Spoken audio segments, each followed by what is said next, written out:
नमस्कार, मैं हूं संदीप चौधरी। आज सबसे बड़ा सवाल में हम बात करेंगे देश के सबसे बड़े दुश्मन की, देश के दुश्मन नंबर 1 की। अब चुनावी मौसम है, दोस्ती दुश्मनी की नई नई लकीरें खींची जाती हैं और आज पूरे दिन तमाम चैनलों पर चर्चा का विषय यही बना हुआ है कि देश का दुश्मन नंबर 1 कौन है, पाकिस्तान है या चीन है। राजनीतिक द्वंद्व, राजनीतिक जंग चल रही है इस बात को लेकर। शुरुआत की अखिलेश यादव ने, समाजवादी पार्टी के राष्ट्रीय अध्यक्ष ने, यह कहकर कि दरअसल देश का दुश्मन नंबर 1 चीन है, पाकिस्तान राजनीतिक दुश्मन है। बीजेपी ने पाकिस्तान परस्ती का आरोप लगा दिया, हिंदू मुसलमान इसमें खोजा जाने लगा, मानो देश के तमाम मुसलमान पाकिस्तान से प्रभावित होते हैं। यह चुनाव जैसे जैसे नजदीक आता है तो पाकिस्तान की बहुत बातें होने लगती हैं। ना पिद्दी का शोरबा, एक फेल्ड स्टेट हमारा राजनीतिक एजेंडा तय करने लगता है। अब इसमें कोई शक व शुबा नहीं है, दोनों दुश्मन हैं। पाकिस्तान भी आतंकवाद को पालता पोसता परोसता है, भारत में हमारी जमीन पर कब्जा किया हुआ है। पाकिस्तान आंखें तरेरता है, हमारी जमीन पर लगातार कब्जे कर रहा है, अर्थव्यवस्था पर प्रभाव डालने की कोशिश करता है। जग जाहिर बातें हैं, लेकिन विधानसभा चुनाव में इनका क्या लेना देना। असल दुश्मन कौन है देश का, हमें अपने अंदर, अपने गिरेबान में झांकने की जरूरत है। बचपन से ही हमें यह पढ़ाया जाता था कि India is a rich country but its inhabitants are poor, कि भारत एक अमीर मुल्क है, एक अमीर देश है, लेकिन इसके बाशिंदे, इसके वासी वो गरीब हैं। पर यह तो तब पढ़ाया जाने लगा जब हमें आजादी मिली 1947 में। आज हम 75वीं वर्षगांठ अपनी आजादी की मना रहे हैं, अमृत महोत्सव मना रहे हैं। लेकिन क्या आज इस लाइन में that India is a rich country but its inhabitants are poor में एक लाइन और जुड़ गई है क्या? The poor are getting poorer, गरीब और गरीब होता जा रहा है। 1971 में इंदिरा गांधी ने नारा बुलंद किया था, गरीबी हटाओ। लेकिन क्या गरीबी हटी है इस देश में? मैं कुछ आंकड़े आपके सामने पेश करना चाहूंगा। ये आंकड़े हैं people's research on India's consumer economy, इसको प्राइस कहते हैं। मुंबई का एक थिंक टैंक है, उसने एक स्टडी की, एक सर्वेक्षण किया 2 चरणों में। अप्रैल से अक्टूबर 2021, जो पिछला साल गया है, पहले चरण में 2 लाख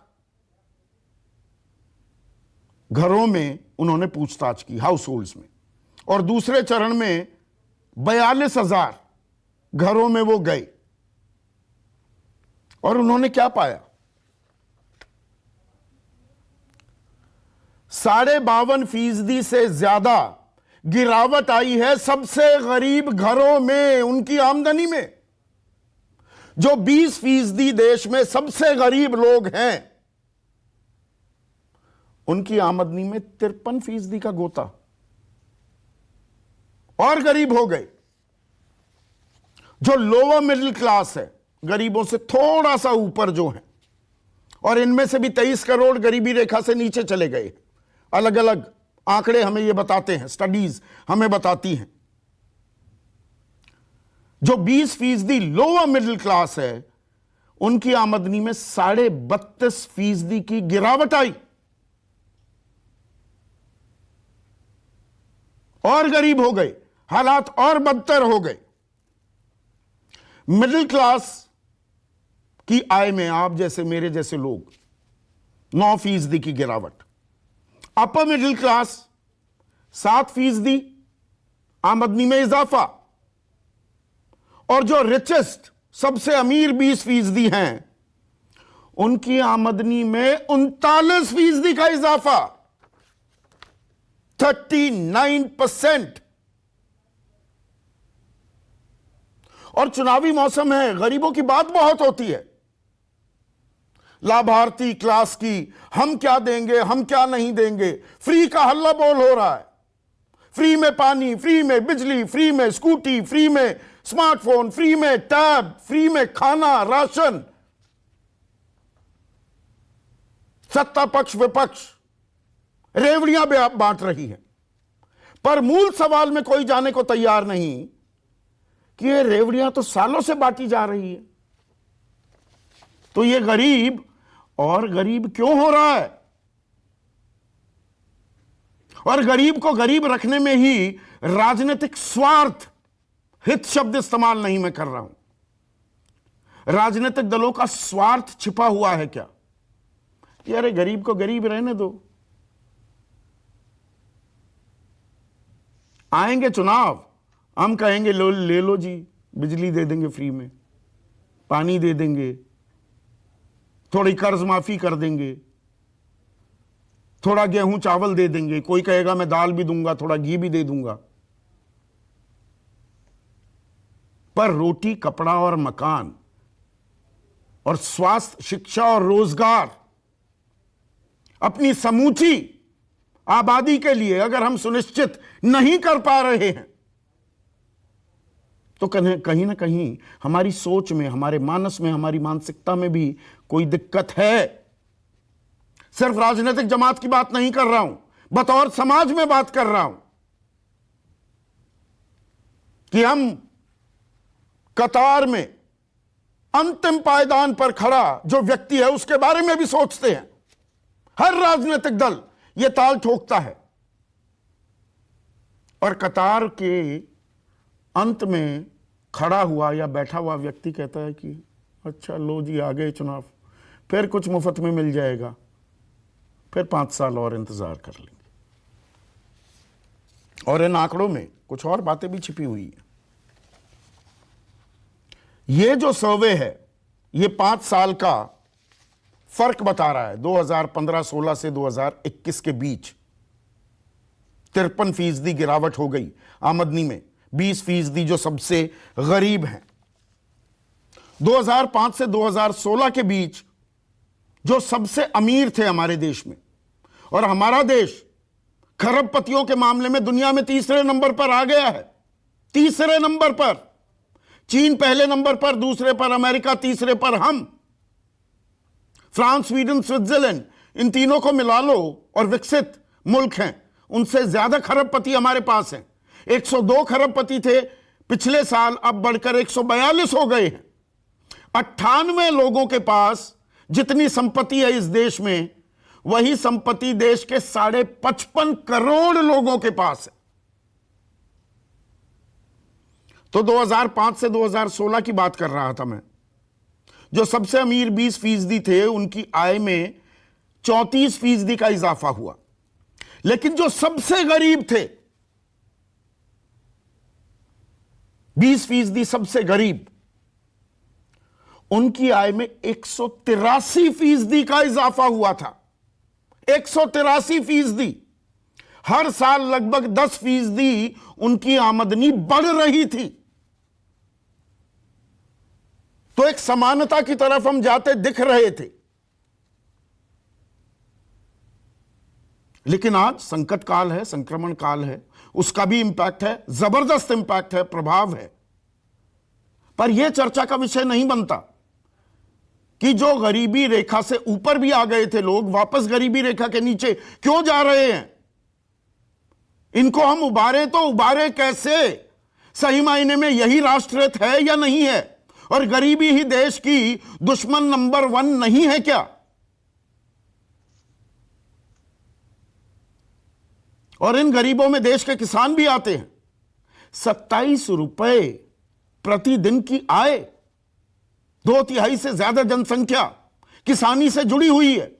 27 रुपए प्रतिदिन, 74,171 रुपए का कर्ज,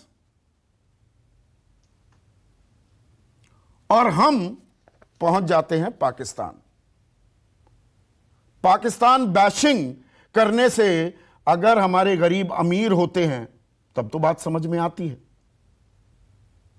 या वोट बैंक अपने सहेजने बढ़ाने की फिराक में ही हम लगे रहते हैं और असल मुद्दों को कहीं ना कहीं दरकिनार कर देते हैं क्या?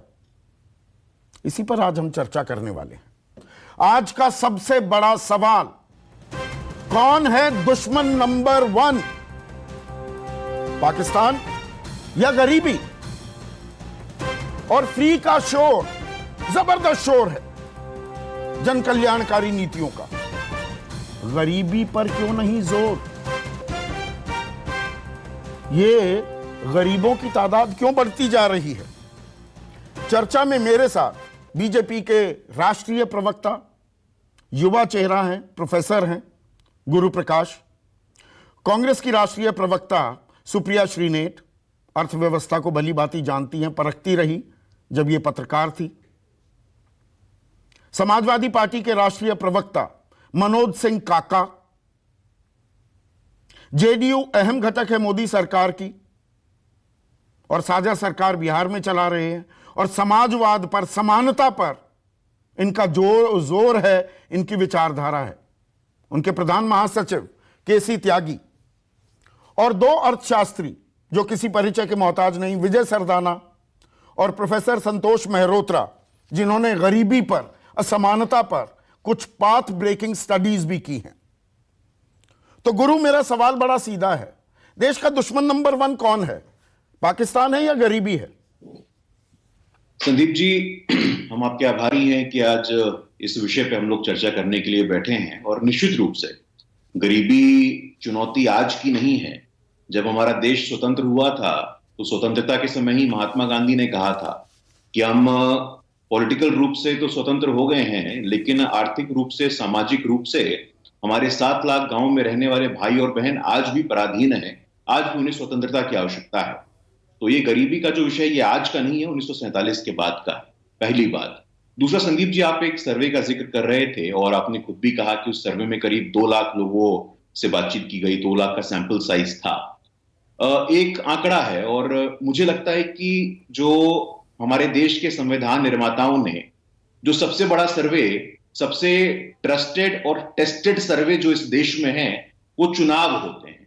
चुनाव में जो देश की जनता है, और देश की जनता के विवेक पे हमें पूरा भरोसा है। देश की जनता सब देखती है, आकलन करती है, एनालिसिस करती है और देश के डेमोक्रेटिक डीएनए को लगातार पिछले 70 वर्षों से स्ट्रांग करते आ रही है।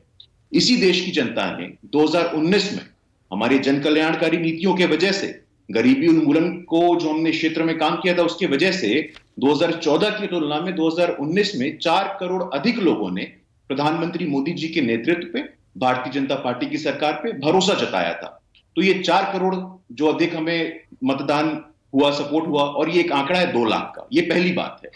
तो हर सर्वे सच बोलता हो, ये सर्वे की वेरासिटी पे मैं नहीं जाना चाहता हूं, लेकिन निश्चित रूप से हर सर्वे की कुछ ना कुछ भूमिका होती है। लेकिन सबसे ट्राइड, टेस्टेड और नीति आयोग का सर्वे था गुरु, चलिए प्राइस के सर्वे को आप नहीं मान रहे, नीति आयोग का जो सर्वे था उसमें जो हमारे अन्नदाता, जिन्हें हम अन्नदाता कहते हैं, दरअसल उनकी प्रतिदिन की आय 27 रुपए है। ये तो सरकार का आंकड़ा था, ये अपने आप में कहानी बयां नहीं करता, एक बहुत ही दुखद कहानी। संदीप जी, हम आ रहे थे उस पे। देखिए, जो मैंने कहा कि सबसे इफेक्टिव, ट्राइड, टेस्टेड और ट्रस्टेड सर्वे जो होता है वो देश के चुनाव होते हैं, और कमोबेश ये देश की जनता ने बार बार दिखाया है। मतलब चुनाव सफलतापूर्वक हम मुकम्मल कर दें तो देश में कोई दिक्कत नहीं है, किसी को बहुमत दे दी। अब वो मैं आप पर आरोप नहीं, मैंने 1971 का जिक्र किया, गरीबी हटाओ नारे का, इंदिरा गांधी का। गरीबी नहीं हटी है इस देश से, तो चुनाव आएंगे, किसी को फ्री का सिलेंडर दे दो, किसी को 5 किलो अनाज दे दो, वोट ले लो और कह दो कि देखिए जनता ने हम पर भरोसा जता दिया।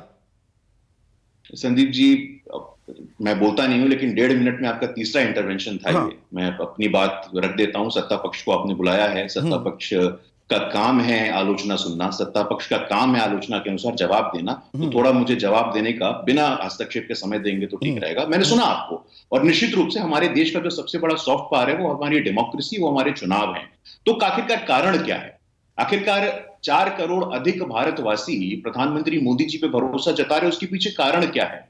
संदीप जी, मैं बिहार से आता हूं और आप बिहार को, ग्रामीण क्षेत्रों को भली भांति जानते हैं।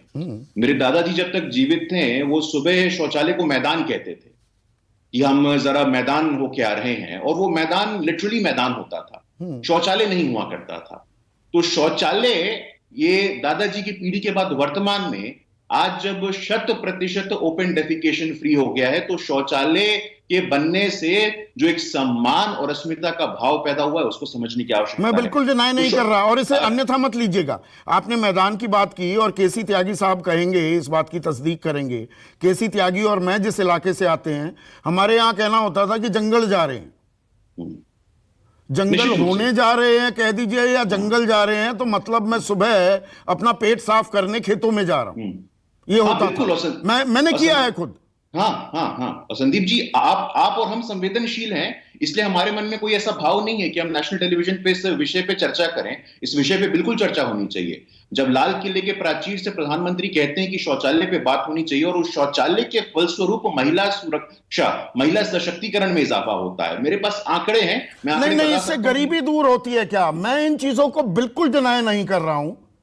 जो आपकी नीतियां, शौचालय बन रहे हैं, अरे कम से कम बनने तो लगे, कम से कम सिलेंडर मिलने लगा, मैं इसको डिनाई नहीं कर रहा हूं। मैं मूल में जा रहा हूं। गरीबी हट रही है क्या? या जी शौचालय दे दिया, आप जंगल नहीं जा रहे या मैदान में नहीं जा रहे, लेकिन 53% अगर आमदनी में गिरावट हो रही है आम आदमी के, तो क्या यह चिंता का सबब नहीं होना चाहिए? हर राजनीतिक दल ही नहीं, सभ्य समाज के लिए भी। संदीप जी, आप मुझे समय देते हैं, तो समय के साथ थोड़ा न्याय करिए ना। मतलब थोड़ा समय जो मेरे कोटे का है, उसमें भी आप ही बोलिएगा तो हम क्या बोलेंगे? संदीप जी, हम आ रहे थे, थोड़ी पृष्ठभूमि बता रहे थे हम कि दादा की पीढ़ी और वर्तमान पीढ़ी में क्या बदलाव हुआ है। आपने कहा रोटी और कपड़ा की बात, रोटी, कपड़ा और मकान की बात। जब मकान की बात करते हैं तो 3 करोड़ आवास नहीं बने हैं क्या? जब रोजगार की बात करते हैं तो 29.5 करोड़ लोगों को मुद्रा के द्वारा लोन नहीं दिया गया है क्या? और जब 29.5 करोड़ लोगों को मुद्रा के द्वारा लोन दिया गया है, उसमें से 50% हमारे अनुसूचित जाति, अनुसूचित जनजाति, अन्य पिछड़ा वर्ग के लोग हैं। जब 29.5 करोड़ लोन की बात करते हैं तो उसमें से 60% हमारी माताएं और हमारी बहनें हैं। तो ये बात होनी चाहिए। लेबर की बात करते हैं, असंगठित क्षेत्रों में, आप अर्थशास्त्र को भली भांति जानते हैं, आप अर्थशास्त्र से परिचित हैं, लगभग 94% जो हमारा वर्कफोर्स है वो अनऑर्गेनाइज सेक्टर में आता है। अब अनऑर्गेनाइज सेक्टर में हमारे रेडी वाले आते हैं, पटरी वाले आते हैं। जब हम गरीबों की बात करते हैं तो गरीबों की कल्पना क्या है संदीप जी? गरीबों की कल्पना यही है ना, जिस गरीब के पास शौचालय नहीं था, जो रेडी और पटरी लगाने को मजबूर था, तो रेडी पटरी वालों को प्रधानमंत्री स्वनिधि योजना के माध्यम से भी सशक्त करना है। ये आज से पहले किसी ने सोचा ही नहीं। तो इस पे बात होनी चाहिए। ये पर तादाद क्यों बढ़ रही है? अभी भी मुझे सवाल का जवाब नहीं मिल रहा। और आप बिहार से आते हैं और आप प्राइस का आंकड़ा नहीं मानते, तो मैं नीति आयोग का एक और आंकड़ा, मल्टी डायमेंशनल पॉवर्टी इंडेक्स का आंकड़ा बताना चाहूंगा। 52% लोग गरीबी रेखा से नीचे है ना बिहार में, सरकार कह रही है। पर आप लगातार 3 बार से सरकार बना रहे हैं, तो आप कहें कि कोई दिक्कत नहीं है। चुनावी जीत इस बात का पैमाना कैसे हो जाता है कि कोई दिक्कत नहीं है? संदीप जी, नीतियों की बात करते हैं, नीतियों के माध्यम से आंकड़े हैं, लाइज मोर लाइज स्टेटिस्टिक्स, आपसे बेहतर कौन जानता होगा। लेकिन आंकड़ों के आधार पे जब जन समर्थन हम प्राप्त करते हैं, और ये सर्वांगीण विकास की बात हो रही है संदीप जी, अनऑर्गेनाइज सेक्टर की बात, पहले कांग्रेस के लोग तो कहते थे poverty is a state of mind. किसने कहा था? ये मानसिक स्थिति है, ये कांग्रेस के लोगों ने कहा था, कि भारतीय जनता पार्टी ने थोड़ी कहा था। और गरीबी को संदीप जी, अगर किसी ने भली भांति अनुभव किया है, गरीब पिछड़ा समाज में जो पैदा हुआ है, वो आज की तारीख में इस देश का प्रधानमंत्री है। और वही देश का प्रधानमंत्री सदन में खड़े होकर के अपने पहले भाषण में कहता है कि जो मेरी सरकार है ये गरीबों की है, पिछड़ों की है, दलितों की है, वंचितों की है। वो समझता है कि शौचालय की पीड़ा क्या होती है, वो समझता है कि हमारे गांव में उज्ज्वला के माध्यम से 9 करोड़ हमारी माताओं को और बहनों को इलाज मिला है। गरीबी का हल फ्रीबीज है। गरीबी का फ्रीबीज नहीं है, गरीबी का मतलब सशक्तिकरण है। जब आप 29.5 करोड़ लोगों को लोन दे रहे हैं मुद्रा के माध्यम से संदीप जी, और ये नारा दे रहे हैं कि नौकरी देने वाले बनेंगे, नौकरी मांगने वाले नहीं बनेंगे, तो ये 29.5 करोड़ लोग, ये जो 29.5 करोड़ लोगों को तो अप्रैल 2021 से पहले मिल गया था ना मुद्रा लोन, तो 53% आमदनी क्यों घट रही है? तो संदीप जी, मैं तो उसका उपाय बता रहा हूं ना मैं आपको। अगर आमदनी घट रही है और ये आमदनी 2 लाख लोगों का सैंपल सर्वे है, मैं 2 सैंपल लाख सर्वे और में फिर नहीं जाऊंगा। 42,000। हाँ, हाँ, 2 लाख और 42 हजार का। और हमें 2019 में 4 करोड़ देशवासियों ने समर्थन दिया था, वोट दिया था अपना। मैं उसको सबसे अच्छा सर्वे मानता हूं। मैं दूसरे सर्वे पे तो टिप्पणी आप नहीं करूंगा, चुनावी लेकिन जीत इसको को सबसे मानता हूं। अच्छा पैमाना मानते हैं। लेकिन मुझे एक चीज बताइए जी। सुप्रिया श्रीनेत, इन आंकड़ों में एक और खास बात है। खास बात यह कि जो सबसे अमीर 20% तबका है, उसकी जो आमदनी है 1995 के मुकाबले 1995 में 50.2% उनके पास देश की संपत्ति थी। वो बढ़कर अब 56.3% हो गई है। और जो 20% सबसे गरीब हैं इस देश में, उनके पास 5.9% देश की संपत्ति थी, वो घटकर 3.3 हो गई है। अमीर और अमीर हो रहा है, गरीब और गरीब हो रहा है, चुनावी चर्चा नहीं होती है।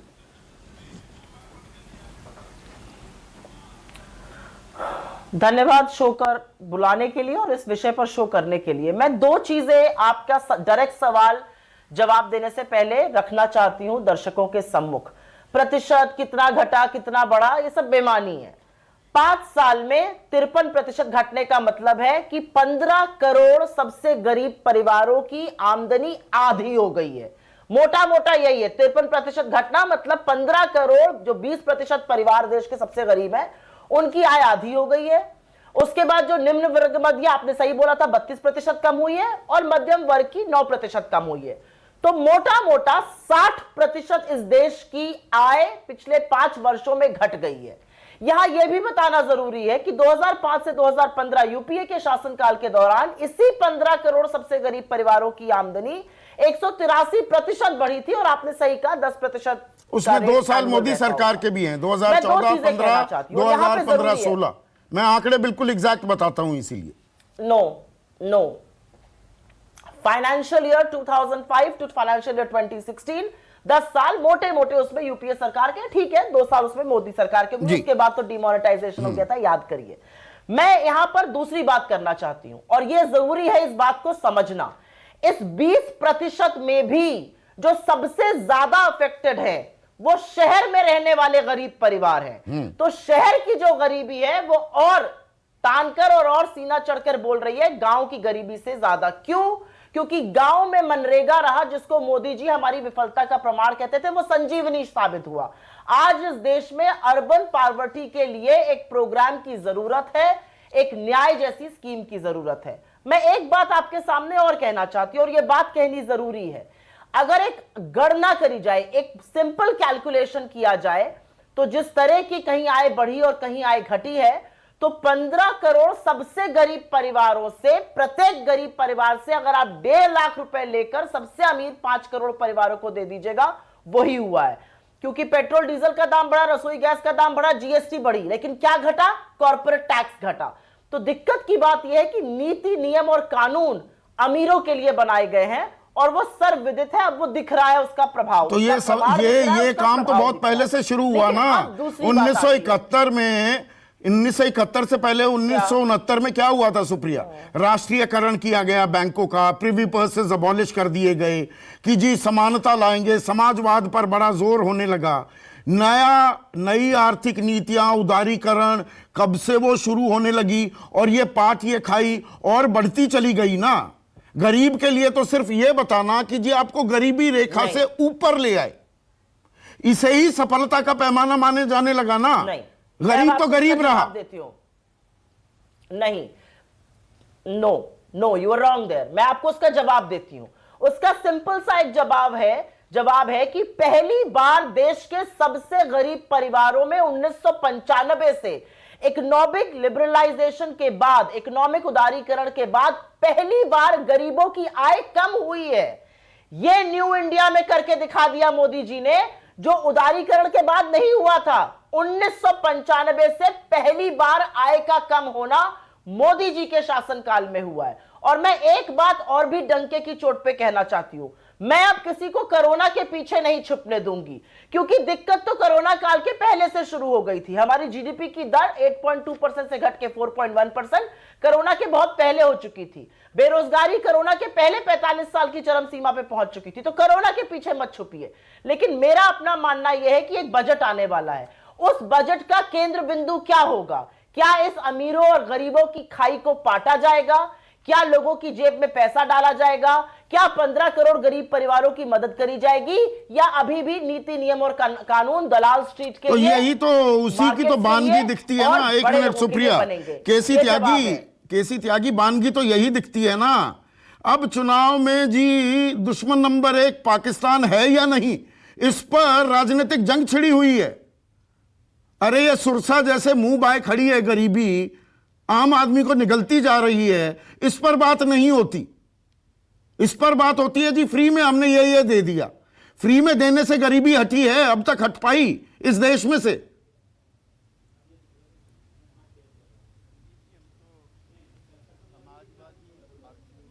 लागू होनी चाहिए पूंजीवाद के जरिए, पूंजीवादी नीतियों के जरिए। भी फेल हो गई। सुप्रिया जी सबसे ज्यादा अर्थशास्त्र की ज्ञाता हैं। जो सबसे बड़ा बैंक था वहां का, वो फेल हो गया। कई लाख लोगों ने अपने आप को दिवालिया घोषित कर दिया। तो पूंजीवादी फेल हुआ, समाजवादी फेल हुआ, तो पूंजीवादी फेल हुआ। लेकिन संदीप जी, मेरी चिंता यह है कि डॉक्टर अम्बेडकर ने जिस तरह तो 1949 में उनकी एक चेतावनी है, जो स्वतंत्र भारत के 75वें अमृत महोत्सव के अवसर पर सुनाना जरूरी है। यदि हमने आर्थिक और सामाजिक असमानताओं को दूर करने के प्रयासों में तेजी नहीं दिखाई, तो राजनीतिक लोकतंत्र की धज्जियां उखड़ जाएंगी और इस संविधान को लोग तार-तार कर। एक दूसरा, देश के अंदर पहली बार जब डॉक्टर लोहिया पार्लियामेंट में आए तो पहला नॉन कॉन्फिडेंस मोशन 1963 में आया, और उन्होंने जब भाषण देना शुरू किया तो पंडित जवाहरलाल नेहरू का मैं बहुत आदर करता हूं, वो मॉडर्न इंडिया के सबसे बड़े बनाने वाले थे। लेकिन जो प्रगति थी असमानता की और गरीबी की जो हालत थी, उस पर उन्होंने डॉक्टर लोहिया ने पहले नॉन कॉन्फ्रेंस में कहा कि 3 आना रोज पर, हिंदुस्तान की 3 आना रोज पर 1963 2/3 आबादी गुजारा करती है। उन्होंने अशोक मेहता को बुलाया, वो भी सोशलिस्ट थे, हम लोगों के बीच में से कांग्रेस में चले गए थे, जैसे श्रीनेश जी चली गई हैं। तो उन्होंने बुला के कहा कि भी ये डॉक्टर लोहिया गलत नहीं कहती, मेरे साथ रहे हैं। डॉक्टर लोहिया कांग्रेस पार्टी में जवाहरलाल के साथ विदेश विभाग के इंचार्ज थे। डॉक्टर लोहिया ने आके जब ज्यादा जिद की तो पंडित नेहरू ने कहा भी 3 आने नहीं, मेरी जानकारी है 15 आने। फिर जब ज्यादा बहस हुई तो पता लगा कि 7.5 आना रोज। तो जो आज ने आपने सवाल उठाया, मैं आपका धन्यवाद करना चाहता हूं कि इस चुनाव के मौके पे कब्रिस्तान और पाकिस्तान और हिंदुस्तान और जिन्ना और धर्म युद्ध और ये इससे हटकर के ये बहस हुई। मैं फिर आपसे कहना चाहता हूं, ये जो देश में नक्सलवाद है, ये क्या है? ये कानून व्यवस्था की स्थिति नहीं है। जो deprived section of the society हैं, उनके पास कोई जरिया ही नहीं है। एक रिपोर्ट और आई है, वो भी अपने उसमें जोड़ लीजिए आप, कि देश की आधी आबादी की संपत्ति 66,230 रुपए प्रति व्यक्ति है। एक कमरा नहीं बनता हमारे गांव में और आपके गांव में, और गुरुजी के गांव में तो 2 कमरे बन सकते हैं, गुरु प्रकाश जी के यहाँ। और मध्यम वर्ग की जो है, जिसकी संख्या 20 करोड़ के पास है, उसके पास 7,29,000 प्रति वर्ष की संपत्ति है। मैं कहना चाहता हूं कि बहस को यूपीए वर्सेस कांग्रेस ना करें। ना, मैं तो प्राथमिकताओं की बात कर रहा हूं केसी त्यागी साहब, कि गरीबी हटाने के नाम पर 2-4 रेवड़ियां दे दो चुनाव से पहले, उससे गरीबी हटेगी क्या? Are we missing the woods for the trees? सालों से। नहीं, ठीक है आपकी बात, मैं मानता हूं। नहीं, कुछ राहत के काम जो हुए हैं, अगर वो भी ना होते, प्रधानमंत्री का अगर मुफ्त राशन योजना ना होता, 80 करोड़ लोग क्या खाते? आवास योजना, आयुष्मान भारत, पेंशन योजना, मैं गुरु प्रकाश की सारी योजनाओं की तारीफ करते हुए कहना चाहता हूं कि जो उदारीकरण है, जिसके प्रवक्ता मेरे मित्र सरदाना जी बैठे हुए हैं, ये है देश की अर्थव्यवस्था को बर्बाद करने वाला। समृद्धि के कुछ टापू बने जिसको हमने आर्थिक समृद्धि का सबसे बड़ा केंद्र मान लिया। और मुझे माफ करेंगे सुप्रिया जी, ये जो 1991 में मनमोहन सिंह जी ने कहा था कि अब वो वक्त आ गया है जिसका सदियों से इंतजार था, तो इन नीतियों के जरिए प्राइवेटाइजेशन हुआ, इस नीतियों के जरिए डिसइन्वेस्टमेंट हुआ, पीपीपी मॉडल हुए, गरीब गरीब हुए, अमीर अमीर हुए। नहीं, यहाँ पर केसी त्यागी आज जब साहब हम पाकिस्तान देखते की, एक मिनट के लिए और रोक रहा हूं, पाकिस्तान की इतनी बात करते हैं, लोगों को कड़वी लगेगी, लेकिन कड़वी हकीकत भी हमें कबूलनी होगी, तभी हम कॉस्ट करेक्शन कर सकते हैं। ये पाकिस्तान को मैं तो रोग स्टेट मानता हूं, चर्चा बेमानी है पाकिस्तान की करना, लेकिन जब हम ताल ठोकते हैं और जन कल्याणकारी नीतियों की बात करते हैं, हम ये नहीं भूल सकते कि ग्लोबल हंगर इंडेक्स में हम पाकिस्तान से भी बदतर हैं, बांग्लादेश से भी, नेपाल से भी, भूटान से भी, श्रीलंका से भी। 119 देशों में 102वां नंबर है हमारा। और मैं संदीप जी सुप्रिया जी से कहना चाहता हूं, 1989 में जो योजना आयोग था उसमें लकड़वाला कमेटी बनी थी जिसने माना था कि देश में 27% आदमी गरीबी की सीमा रेखा के नीचे रह रहे हैं। आप मेरे से ज्यादा विद्वान हैं, आप जानती हैं गरीबी की सीमा रेखा के नीचे न पूरी कैलोरी मिलती है, न पूरा खाना मिलता है। एक दूसरा, 2005 में तेंदुलकर कमेटी बनी, उसने कहा 37.2% आदमी गरीबी की सीमा रेखा के नीचे हैं। ये मोदी जी नहीं थे, ये गुरु प्रकाश की सरकार नहीं थी, और न आपकी सरकार की गलतियां, ये है उदारीकरण। तीसरा, 2012 में सी रंगराजन कमेटी बनी, उसने माना कि तेंदुलकर से भी ज्यादा लोग गरीबी की सीमा रेखा के नीचे रह रहे हैं। और 2011 के बाद गिनती होनी बंद हो गई गरीबी की सीमा रेखा की। तो यही तो सबसे बड़ी समस्या है मनोज सिंह काका। पाकिस्तान बड़ा दुश्मन है, चीन बड़ा दुश्मन है, ये खामखा की राजनीतिक बहस के कोई मायने हैं क्या ये आम आदमी से जुड़ी बहसें हैं?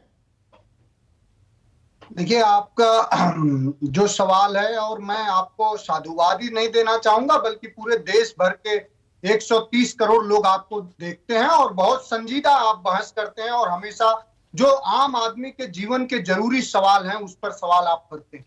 आपने ठीक कहा, और आपके मंच के माध्यम से समाजवादी पार्टी की तरफ से मैं स्पष्ट रूप से कहना चाहूंगा कि कोई मुल्क और जो हमारी वो सामरिक समस्या है उसको देश देखे, और जो लोग केंद्र में हैं देखें, सारे राजनीतिक दलों का सुझाव लेके देखें, लेकिन ठीक है कि हम अंदर क्या हैं, हम अपने जीवन को किस तरह से बेहतर बना रहे हैं। और जब आपने एक वैश्विक संस्था ऑक्सफैम की अभी हाल ही की रिपोर्ट आई है कि देश में 84% लोगों की आमदनियां घटी हैं और अरबपतियों की संख्या 102 से बढ़ के 142 हो गई।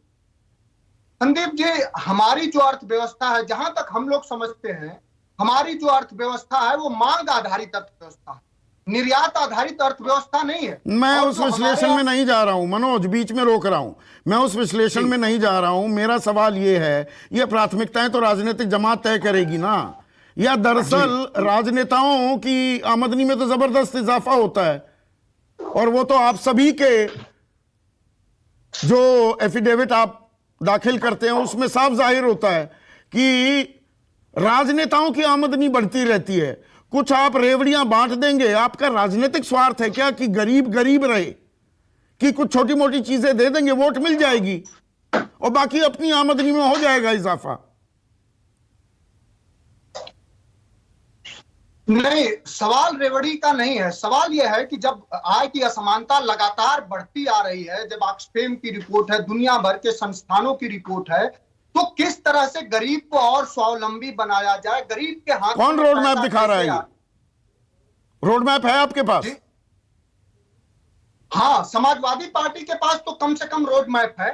समाजवादी पार्टी के तो जो आदर्श पुरुष है, डॉक्टर लोहिया, केसी त्यागी साहब जानते होंगे, उनकी नीति थी दाम बांधो नीति, और उसी पे हम चलना चाहते हैं। डॉक्टर लोहिया ने इस देश की सदन में कहा था कि अगर देश में असमानता कम करनी हो तो इतनी से गैर, इससे ज्यादा गैर बराबरी नहीं हो कि देश का सबसे धनी से धनी आदमी और देश के सबसे गरीब से गरीब आदमी में 1 से 10 गुना से ज्यादा का 2003 फर्क से नहीं होना चाहिए। 2007 आपकी सरकार थी, 2012 से 17 आपकी सरकार थी, दाम बांध दिए थे। आपने ठीक सवाल किए। हमने ग्रामीण उत्तर प्रदेश में, मैं समझता हूं संदीप जी की समाजवादी पार्टी एक ऐसी पार्टी होगी कि ग्रामीण उत्तर प्रदेश में भी 20 लाख लैपटॉप देने का हमने काम किया। HCL जैसी लैपटॉप से कंपनी गरीबी लखनऊ में आई। मेरा यही तो सवाल है जी। लैपटॉप दे दिया जी, साइकिल दे दी या स्कूटी दे देंगे जी, पानी दे देंगे, इससे गरीबी दूर हो जाती है, हो रही है। जब लोगों को डॉक्टर लोहिया और गांधी भी ग्रामीण स्वराज के पक्षधर थे, और जब गांव में लोगों को आप तकनीकी से दक्ष करेंगे, आज जो जमाना है वो तकनीक का है, कम से कम लैपटॉप देके ही उनको आधुनिक बना सकते हैं। मैं आपको हजारों ऐसे वीडियो भेज सकता हूं संदीप जी, जिसमें नौजवानों ने लैपटॉप लिया, अपनी कोई छोटी सी दुकान खोली, कोई मेडिकल स्टोर पे अपना अकाउंट का काम किया और लोगों को रोजगार मिला। तो हम तो यही चाहते हैं, कम से कम हमारी विचारधारा उस वाली विचारधारा नहीं है कि नाले से गैस निकलती है। हम उस तरह की विचारधारा के पक्षधर नहीं है। समाजवादी पार्टी के लोग हमेशा विज्ञान मनस्क लोग हैं, और जिस तरह भी गरीब जो तबका है उसको कैसे समृद्ध किया जाए। आपका एक सवाल मैंने सुना, मैं इनसे जानना चाहूंगा, इन्होंने कहा कि 80 करोड़ लोगों को भोजन मिल रहा है, तो ग्लोबल हंगर इंडेक्स की जो रिपोर्ट आई है उसमें तो हमारी हालात नेपाल पाकिस्तान से भी बदतर है। जब लोग भूखे मर रहे हैं और झारखंड के सिमडेगा में एक बेटी नहीं, ये बातें तो आ गई ना चर्चा में। एक सेकंड विजय सरदाना, जन कल्याणकारी नीतियों की ताल हर राजनीतिक दल ठोकता है कि जी देखिए हम ये देने को तैयार हैं गरीब को, लेकिन गरीब और गरीब हो रहा है, नेता और अमीर हो रहे हैं। ये अपने आप में एक दिलचस्प विरोधाभास नहीं है इस देश में कि गरीब और गरीब हो रहा है और राजनीतिक जीत या हार को पैमाना मान लिया जाता है कि हमारी नीति सही है या गलत है? संदीप जी, बहुत अच्छा सवाल है और आंसर भी बहुत सिंपल है। देखिए, जब आप फ्री लॉलीपॉप बांटते हैं ना, तो इसमें राजनीतिक दलों की जेब से कुछ नहीं जाता है। टैक्स पेयर का पैसा है। आप लैपटॉप बांटो, मोबाइल बांटो, स्कूटी बांटो, कौन सा राजनीतिक दल ने एक पैसा भी अपनी जेब से दिया है इसमें? देश की जनता का पैसा है, वोट के नाम पे लुटाओ, यही तो हो रहा है। तो अगर आप ये बोलते हैं कि राजनीतिक दल ये लॉलीपॉप क्यों बांट रहे हैं, ये सबसे अच्छा तरीका है। करो कुछ मत, जनता को धोखे में रखो और लॉलीपॉप बांटो, चाहे फ्री बिजली हो, फ्री स्कूटी हो, लैपटॉप हो, मोबाइल हो, जो मर्जी करो। कारण अब ये आता है कि आप चलिए दे दीजिए, कम से कम देश का टैक्स पेयर का पैसा जनता की जहां जरूरत है वहां पूरी करने में जा रहा है, मान लिया। लेकिन जो सवाल आपका है इस चर्चा का कि ये जो खाई बढ़ती जा रही है इसको कैसे कम किया जाए, या मैं ये नहीं कह सकता कि साहब जो लोग अमीर हो रहे हैं आप उसको अमीर होने से रोकें, क्योंकि वो एक एंटरप्रेन्योरशिप है। वो लोग अपनी क्षमता लाएंगे, दुनिया भर में इन्वेस्ट करेंगे, टेक्नोलॉजी लाएंगे और आगे बढ़ेंगे। नहीं, मुझे कोई गुरेज नहीं है, अमीर और अमीर हो जिसके पास काबिलियत है, पर लेवल प्लेइंग फील्ड कौन देगा? ये सरकारों का काम होता है कि नहीं? बिल्कुल है संदीप जी, इसीलिए 1 मिनट का मेरे को टाइम दीजिए। अब सवाल क्या है, इस देश में गरीबी हटेगी कैसे? हमारे पास टाइम टेस्टेड फॉर्मूला है और हमने किया है। उदाहरण के लिए आज हम एंटरप्रेन्योरशिप में गुजरात की बात करते हैं, ठीक है? गुजराती सबसे अमीर है, सबसे ज्यादा मेहनती हैं, सबसे ज्यादा पैसा कमाना जानते हैं। उसी गुजरात ने गरीब तबके के लिए हमें कोऑपरेटिव मॉडल दिया था। हमने एक चीज को अपनाया, दूसरे को छोड़ दिया। क्यों? कहने का मतलब यह है कि जब तक आप ग्रास रूट लेवल पे एंटरप्रेन्योरशिप, चाहे वो किसान हो, डेयरी वाला हो, दूध वाला हो, मिठाई वाला हो, या कोई और स्मॉल स्केल इंडस्ट्री हो, जब तक आप एंटरप्रेन्योरशिप डेवलप नहीं करेंगे, सिर्फ नौकरी ढूंढते रहेंगे, नौकरी सबको नहीं मिल सकती।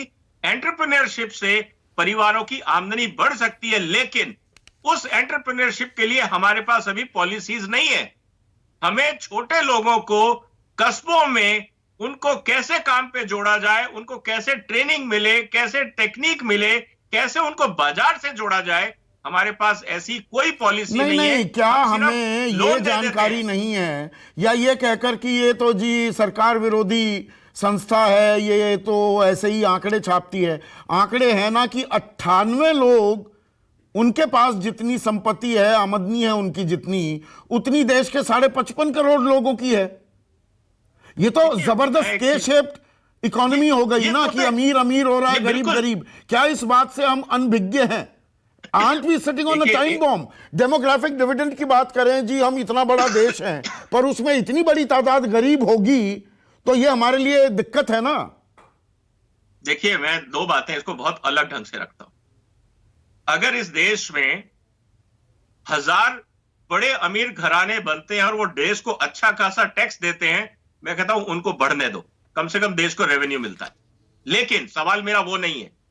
सवाल है कि जो लोग गरीब तबका है, आप उसको कैसे एंटरप्रेन्योरशिप में ला रहे हो, उसका रोजगार कैसे बढ़ा रहे हो, उसके इंस्टीट्यूशन कहां है आपके पास, आपने उसके लिए क्या कार्रवाई करी? मेरा सवाल वो है। नहीं, ताल तो ठोकी जाती है ना संतोष मेहरोत्रा। सरकारें कहती हैं, अब गुरु प्रकाश यहां पर कह रहे थे, जायज बात कह रहे हैं जी, मुद्रा लोन 29 करोड़ लोगों को हमने दे दिया, हमने stand up India, skill India, startup India, तमाम चीजें शुरुआत की। तो यहां पर यह खाई क्यों बढ़ती जा रही है? यह सवाल तो जस का तस खड़ा है ना, या इसका जवाब नहीं मिल पा रहा है किसी को? ये खाई इसलिए बढ़ रही है क्योंकि रोजगार नहीं बढ़ रहा है। और हमारे गुरु प्रकाश जी, माफ करिएगा, उनको मुद्रा की असलियत में थोड़ा सा समझा देना चाहता हूँ। मुद्रा की संरचना, उसकी संकल्पना ही गलत थी, उस संकल्पना कमजोर थी। सरकार ने बैंकों को मजबूर किया ऐसे लोगों को लोन देने के लिए जो पैसे वापस नहीं कर सकते, जिसका अर्थ यह है कि एनपीएस जो बैंकों के वैसे ही बहुत बढ़ चुके थे, वो और बढ़ते चले जा रहे हैं।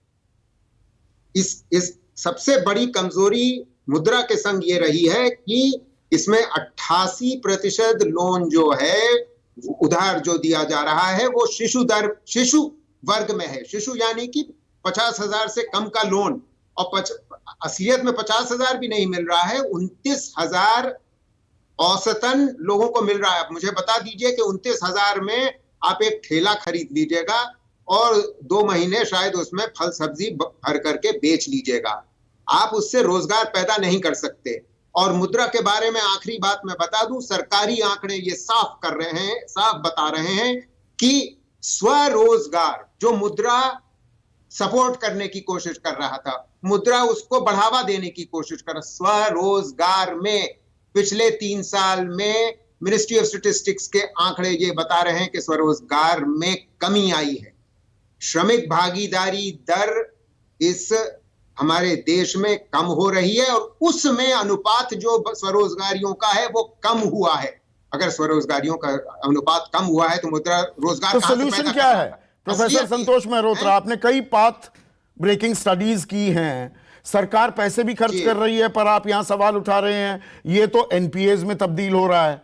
तो रास्ता क्या निकलता है? यह राजनीतिक स्वार्थ है दरअसल, कि गरीब गरीब रहे तो ये एक बंधा हुआ वोट बैंक आ जाएगा, हल्का फुल्का खर्चा करने की जरूरत है, वो भी टैक्स पेयर्स मनी पर।